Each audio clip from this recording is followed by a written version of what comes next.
Hello, this is Reb Yoseph Schreiber coming to you from the land of Israel. This week is Parshas Tazria, and the bulk of the Parsha deals with a disorder called saras, often called leprosy. It's a disorder where a person has a sore that has clearly identifiable characteristics that mean that it can be clearly diagnosed. It can get confusing. It's not all the time 100% clear, but it's clear. It's typically clear. Okay? The disease is not physically debilitating. In addition to that, the Chumash does not give any explicit reason as to why this thing is even a problem. Nevertheless, it requires that the person basically be excommunicated and isolated. The commentaries play with the word mitzora, which is loosely translated as a leper, meaning the person afflicted with leprosy. And they say the words has the letters, more or less in order of motzi ra, meaning that bad is coming out. In the person who has saras is considered tamei or dirty. Not physically dirty necessarily, but it's like this guy's dirty. He's done bad things. And now it's coming out, and we see it clearly through this this infection on him. The disorder, though, he's not considered tamei until he is shown to a Kohen, and then the Kohen examines it.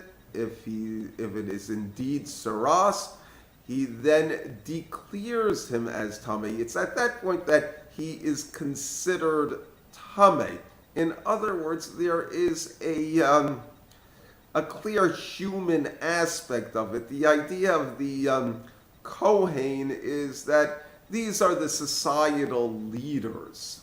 And it isn't until the leader declares as he's bad, then everybody says he's bad.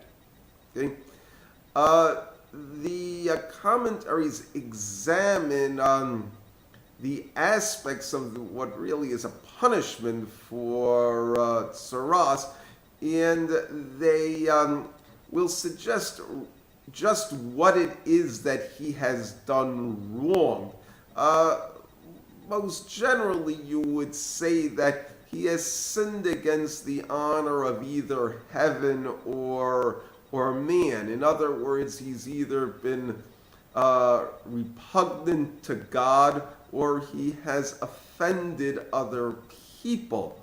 Okay, his hair must be unkempt.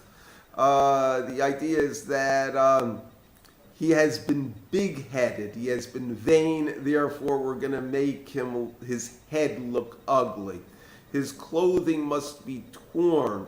The idea is that he has been cheap, that poor people, he did not really have any compassion or empathy for their position, so now he's going to look like a poor person in tattered clothes.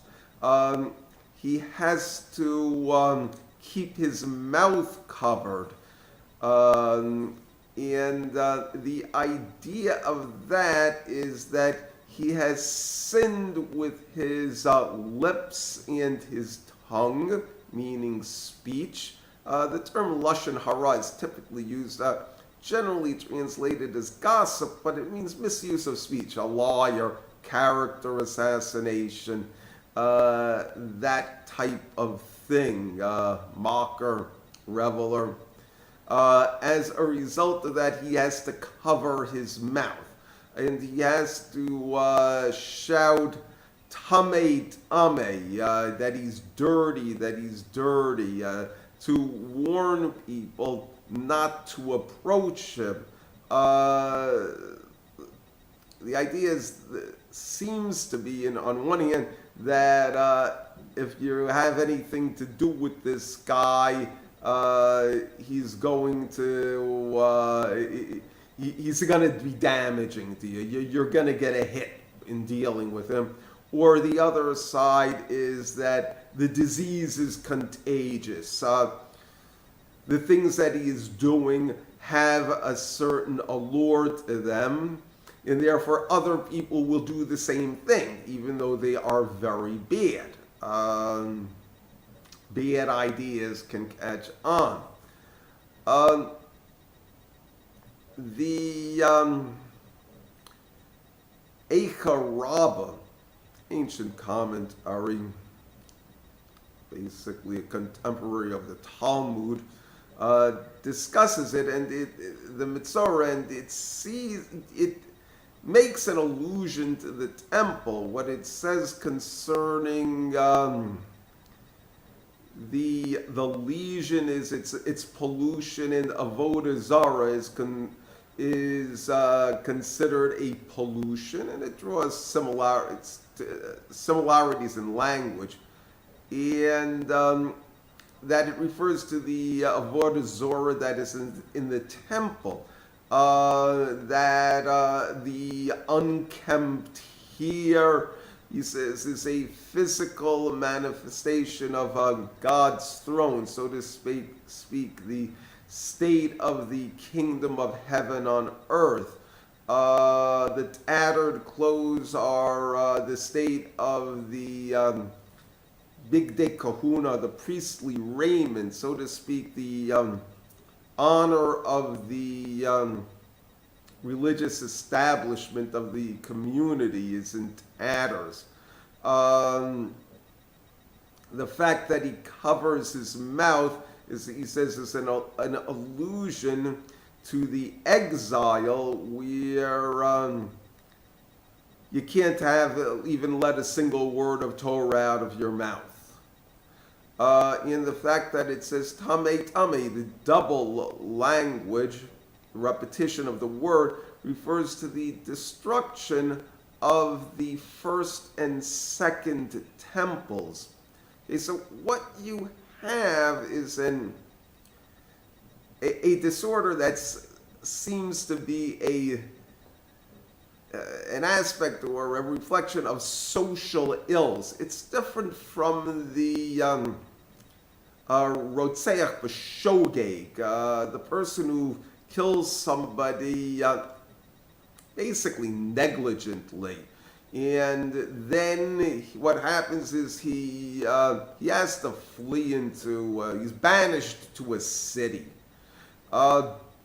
The commentaries say that really what has happened is that the victim really was a murderer, therefore he was murdered.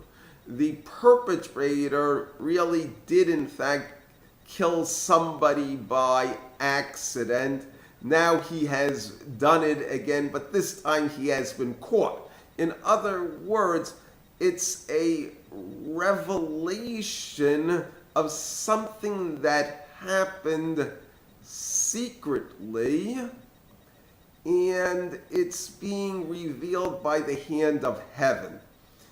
This is different from the idea of the Mitzorah, where it would seem that to a certain extent there is a conspiracy of silence about this on one hand, or on the other hand, the people who have been offended can't talk about it. Okay, either the offense has been so severe that it's become a very sensitive issue, or that the conspiracy of silence is so strong that they dare not talk about it. So as a result of that, God brings about a public display of this person's tumah. And basically through his degradation and excommunication, the people who have been damaged and offended by the Mitzorah are vindicated, in their sense of injustice is satisfied, their sense of justice is satisfied, their need for vengeance is satisfied. And in the case of the people who were somewhat sympathetic to this guy, or at least kept things quiet, okay, wrongly, did not expose him, okay, are chastised because they see his pain and they identify with it. And as a result of that, hopefully they too will do tshuva. Thank you. Shabbat Shalom.